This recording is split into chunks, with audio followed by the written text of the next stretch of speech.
Hello நண்பர்களே, பிசாசு பிடிப்பதை நேரில் பார்த்தேன். பிசாசு பிடிப்பதை நேரில் பார்த்தேன். என்னடா 2026ல் பிசாசு பிடிப்பதை நேரில் பார்த்தியா? உனக்கு எதனா மண்டகண்ட கலண்டு போச்சா அப்படின்னு நினைப்பீங்க. ஆமாங்க, மனுஷனுக்கு ஒரு நிமிஷம் கோபம் வந்தால், ஒரு நிமிஷம் பேராசை வந்தால், ஒரு நிமிஷம் துன்மார்க்கமான காரியங்களை என்ன வரும்போது அப்பந்தாங்க அவனை பிசாசு பிடிக்குதுன்னு ஒரு பெரியவங்க சொன்னாங்க.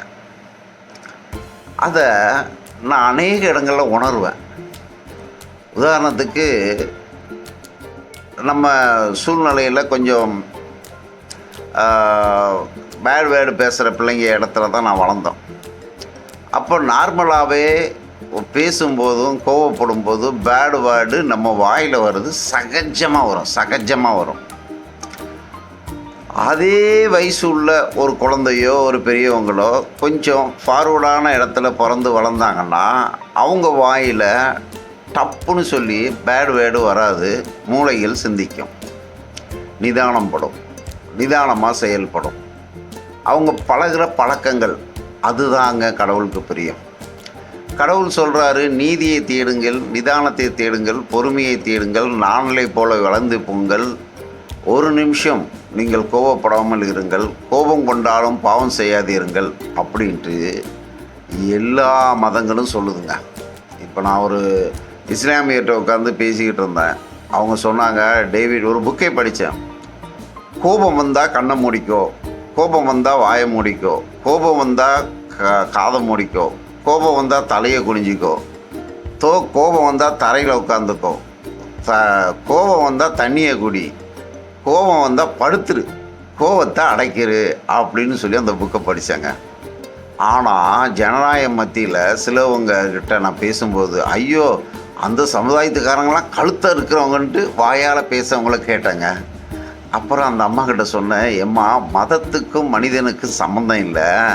சில ஆட்டோக்களில் எழுதியிருக்கோம், உன் அக்கம் பக்கத்து வீட்டுக்காரங்க பசியாக இருந்தாங்கன்னா அவங்களுக்கு உணவு கொடுத்து சாப்பிடுன்னு சொல்லி நபிகள் நாயகம் சொன்னதாக எழுதியிருக்கு. அப்புறம் ஒரு ஆட்டோவில் பார்த்தேன், அதில் என்ன எழுதியிருக்குன்னா, அனாதை குழந்தைகளுக்கு முன்பு உன் குழந்தைகளை கொஞ்சாதே, ஏன்னா அவர்கள் மனங்கள் வாடிவிடும்ன்ட்டு. அப்படிப்பட்ட நபிகள் நாயகம் சொன்ன ஒரு வார்த்தை எங்கே இருக்குது? ஒரு அரசன் தான் பொண்டாட்டி தன்னுடைய சந்ததி அரசாளன்னு சொல்லிட்டு பக்கத்து நாட்டில் சண்டையை இழுத்து விடுறான், இல்லைன்னா சண்டையை போடுறான். அவனும் அவன் பிள்ளைங்களும் சாகிற வரைக்கும் சேஃபாக இருப்பாங்க. ஏன்னா சாவு எப்போ வேணாலும் வரலாம், மனுஷனுக்கு சேஃபாக இருப்பாங்க. அவனை அடிக்க எதிராளி நாட்டு தலைவன் பிள்ளைங்களும் சாகிற வரைக்கும் சேஃபாக இருப்பாங்க, பிரச்சனையே கிடையாது. சாகிறது யார்? மக்களும் இராணுவம் தான். அப்போ அதுதாங்க பிசாசு பிடிக்கிற நேரம். ஒரு அரசனாக இருந்தவன் ஒரு முடிவை எடுக்கும்போது, இது நம்மளுடைய ஒரு கௌரவத்தோடு போகிற கேஸா, இந்த நாடு என்ன ஆகும், இந்த மக்கள் நிலவரம் என்ன ஆகும், இப்படி நின்று நிதானிக்கிற தலைவன் இருக்கும்போது நாடு சமாதானமாக இருக்கும். அதை விட்டுப்புட்டு அந்த ஒரு நிமிஷம் பேய் நானா நீயா பார்த்துருவோன்னு வம்ப இழுத்து விடுறது ஒவ்வொரு குடும்பங்களில் கூட நடக்குதுங்க. உதாரணத்துக்கு, நான் போயிட்டு இருக்கும்போது ஏதாவது ஒரு வண்டியில் இல்லை யாராவது நம்மளுக்கு துரோகம் பண்ணிட்டாங்கன்னா அது மனசுக்குள்ளே வந்து நிற்கும். ஏன் அவனை நம்ம விடணும்? பழி வாங்கிடலாம், சட்டத்தின் பிரகாரம் பழி வாங்கிடலாம், ஃப்ரெண்ட்ஸை கூட்டிகிட்டு போய் பழி வாங்கிடலாம், ஒச்சிடலான்னு அந்த மனசு அப்படியே உள்ள 6, 4, 8, 10, 12, 20, 30ன்னு கணக்கு போட்டுக்கிட்டே இருக்கும். அப்போது ஒரு நிமிஷம் அந்த மனதை நிப்பாட்டி, ஆண்டவரே, கோபம் கொண்டாலும் பாவம் செய்யாதீருன்னு இருக்கலையே, மன்னிச்சிரு. நீயோ 6 மூட்டை கடன் வாங்கியிருக்கான், மொத்தம் உனக்கு 50 கிலோ தானே கடன் தரலை, உன் தேவன் உன்னை மன்னிச்சால, நீயும் மன்னிச்சிரு அப்படிங்கிற எண்ணம் உருவாகிறதுக்கும் போது எல்லாம் மன்னிக்கப்பட்டுரும். இப்போ எனக்கு சில கோபமான இடங்கள் வரும். நம்ம தப்பே பண்ணியிருக்க மாட்டோம், ஆனாலும் நம்மளை எதிராளி நம்ம உடலாலும் உள்ளத்தாலும் இவனால் ஒன்றும் முடியாது, இவன் ஒரு சோனகிரி, இவன் தத்தளிச்சு போனான்னு சொல்லி தன்னை மறந்து நிற்கிறான் பாருங்க, தன்னை மறந்து பேசுகிறான் பாருங்க, அதுதாங்க பிசாசு பிடிக்கிற நேரம். போடா வாடா அப்படி இப்படின்ட்டு பயங்கரமாக பேசுவான். அப்போ நம்ம நார்மல் மனிதனாக என்ன இருந்தால் என்ன ஆகும்? கோவம் வந்துடும், கோவம் வந்து சண்டைக்கு போயிடுவோம். அப்போ அங்கே பிசாசு பிடிச்சிருவான். அப்போ நான் அடிக்கடியாக சொல்லுவேன், ஏசப்பா ஏசப்பா ஸ்தோத்திரம்பா. மனசுக்குள்ளே சொல்லுவேன், சில இடத்துல ஓப்பனாக சொல்ல முடியாது. ஸ்தோத்திரம் ஆண்டவரே, ஏசப்பா ஸ்தோத்திரம். கோவமே, இந்த பிசாசே ஓடிப்போ, இந்த பிசாசே ஓடிப்போ, குடும்பத்தில் சண்டை நடக்கிற பிசாசே ஓடிப்போ அப்படின்னு சொல்லி மனசுலையும் வெளியிலையும் சொல்லி அந்த சண்டைகளை விரட்டிடுவேன். அப்படி தான் ஒரு வீட்டில் பயங்கரமாக சண்டை நடந்துக்கிட்டு இருந்துச்சு. அவங்க அம்மா மேலே தப்பு. பையன் அம்மா மேலே தப்பு கிடச்ச உடனே போடி ஓடின்னு திட்டுறான். உடனே இந்த அம்மாவுக்கு கோவம் வருது. நான் நிற்கிறேன். அப்புறம் தம்பியை சொன்னேன், தம்பி இங்கே வாடா, எனக்கு தெரிஞ்சு உங்கள் அம்மா மேலே தான்டா தப்பு. வீடு ஷிஃப்ட் பண்ணுறதுக்கு உன் ஃப்ரெண்ட்ஸுக்களை கூட்டிகிட்டு வந்தா, உங்கள் அம்மாவுக்கு இந்த ஃப்ரெண்ட்ஸுங்களோட சேர்ந்தா பையன் கெட்டு போயிடும்னு சந்தேகம் வந்துடுச்சு. அதனால் மறைமுகமாக அவங்கள வெறுப்பேற்றுறது தப்பு தான், அது எனக்கு தெரியுது. ஆனாலும் உங்கள் அம்மாவை நீ இப்படி திட்டக்கூடாது அப்படின்னு. அங்கிள், எங்கள் அம்மாவை பற்றி உங்களுக்கு தெரியாது அங்கிள், எங்கள் அம்மாவை பற்றி உங்களுக்கு தெரியாது அங்கிள், இது சரியான சனியன் அங்கிள் அப்படின்னா. அப்புறம் கொஞ்சம் நேரம் விசாரித்து பார்த்தா அந்த அம்மாவுக்கும் மாமியாருக்கும் சண்டை நடக்கும் போல்.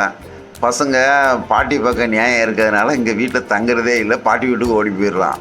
6 மாதம் 1 வருஷம் இருந்தாலும் அங்கே அத்தை மாமா சித்தப்பா பெரியப்பா எல்லோரும் பாசமாக இருக்கிறதுனால அவன் அங்கே ஓடி போயிடான். தான் பெத்த பிள்ளை தன்னை விட்டுட்டு மாமியார் வீட்டில் வளருதுன்னா எந்த தாயால் சந்தோஷமாக இருக்க முடியும்? அந்த மாமியாரையும் திட்டுது, பிள்ளையும் திட்டுது, புள்ள தாயை பார்த்து சனியன்னு திட்டுது. அப்போ நான் சொன்னேன், தம்பி நம்மளுக்கு இருக்கிறது ஒரு மம்மி சைக்காலஜி ப்ராப்ளம்ன்ட்டு ஒன்று இருக்குது. அதாவது ரோட்டில் துணியை கிழிச்சிக்கிட்டு அலைகிறது தான் பைத்தியம்னு சொல்லுவாங்க, அது கிடையாது. ஒவ்வொரு மனுஷனுக்குள்ளேயும் பைத்தியம் இருக்குது, பர்சன்டேஜ் தான் வித்தியாசம். சின்ன சின்ன விஷயங்களில் கோவப்படுறதும் ஒரு வகை பைத்தியம். அதே மாதிரி சிகரெட் அடிக்கிறது ஒரு பைத்தியம், போதைப் பொருளுக்கு அடிமையாகிறது ஒரு பைத்தியம், சீட்டாடுறது பைத்தியம், சூதாடுறது பைத்தியம், இப்படி ஏகப்பட்ட பைத்தியங்கள் பர்சன்டேஜில் இருக்குது. உதாரணத்துக்கு ஒருத்தவங்க சொல்லுவாங்க, எங்கள் அம்மாக்கிட்ட நான் பேச மாட்டேன், அவள் தான் என் எதிரி. எங்கள் அம்மா செத்ததுக்கு நான் போகவே மாட்டேன், எங்கள் அம்மா என்ன பெக்கவே இல்லை, அவள் வேறு பிள்ளைகளை தான் பெத்தாங்கன்னு சொல்லிட்டு எங்கள் ரிலேஷன்ஸிலே இருக்கிற ஆளுங்களை நான் கேள்விப்பட்டிருக்கேன்.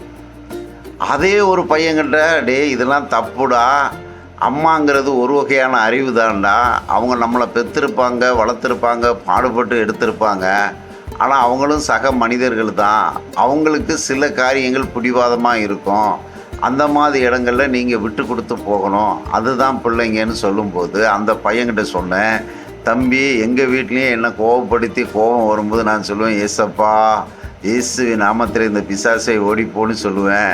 நீ ஒரு மாற்று மதத்தான சேர்ந்திருந்தா உன் மனசுக்குள்ளே உங்கள் கடவுள் பேரை சொல்லி, சாமியே இந்த பிசாசு ஓடி போகணும், இந்த பிசாசு ஓடி போகணுன்னு சொன்னீங்கன்னா அந்த வீட்டில் சமாதானம் உண்டாயிடும். உதாரணத்துக்கு பாரு, வண்டியில் போய்கிட்டே இருப்பானுங்க பசங்க, முன்னாடி போகிறோம் வந்து நின்றுக்கிட்டு நல்லா காசுலி வாங்கி புர்ரும்பான். பக்கத்தில் அவன் வயசு பையன் அதே ஈக்குவல் வண்டி வச்சு தான் அவரும் புர்ரும்பார். இவரும் வண்டியை ஆட்டி ஆட்டி ஓட்டுவார், அவனும் வண்டியை ஆட்டி ஆட்டி பிரேக் ஸ்பீக்கில் குதிச்சு போவான். எதுக்கு? அது அவனை அறியாத ஒரு பிசாசு அவனுக்குள்ளே பூந்துடும், அந்த வண்டியை வாரி வாரி போவான். திடீர்னு யாராவது ஒரு ஆள் குறுக்க வரும், இவனும் உளுந்து போடுவான், எதிராளியும் உளுந்து போவான், எத்தனையோ மரணங்கள் நடக்குது. அப்போ அந்த பிசாசானது அவனை பிடிச்சிட்டு போயிடுது. எங்கள் ரிலேஷன்ஸ்லேயே ஒரு பையன் இறந்து போனான், எல்லாம் சொல்கிறாங்க, அவன் வரும் இடத்துல அங்கே ஒரு கோவில் இருக்குது, அந்த கோவிலில் இருந்து அந்த சாமி வந்து அடிச்சிடுச்சு. நாங்கள் கிராமத்தில் நான் சொன்னேன், சாமி கோவிலாம் அடிக்குது, நீங்கள் எல்லோரும் புது வண்டி வாங்குறீங்க, கோவிலில் போய் பூஜை போடுறங்க, ஆக்சிடென்ட் ஆகக்கூடாதுன்ட்டு சாமியை வணங்குறீங்க, தட்டில் வச்சு எல்லாம் பண்ணுறீங்க.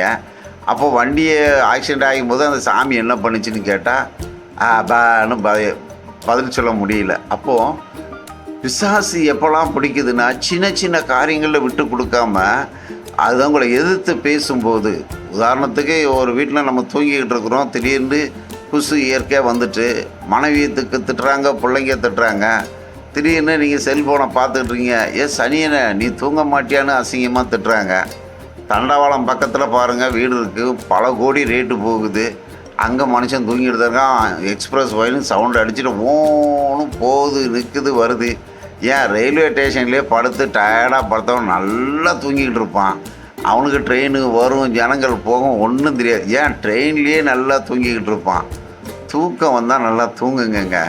அதில் சத்தம் வந்தால், வெளிச்சம் வந்தால், அது வந்தான்னு எதிராளியை தூசணமான வார்த்தைகளை பேசுகிறது, இயற்கையான குசு வந்தால் அதை இயற்கையாக பேசுகிறது, இதெல்லாம் ஆணவத்தின் பிசாசு தன்மை. அப்போ ஒரு மனுஷனுக்கு பிசாசு பிடிச்சி அப்படியே தலையை சுற்றி சுற்றி ஆடுறது மட்டும் பிசாசு இல்லைங்க. அப்போ மனதளவில் துன்மார்க்கமான காரியம் வர்றதே பிசாசு பிடிப்பது. பிசாசு பிடிப்பதை நேரில் பார்த்தேன். ஆமேன்.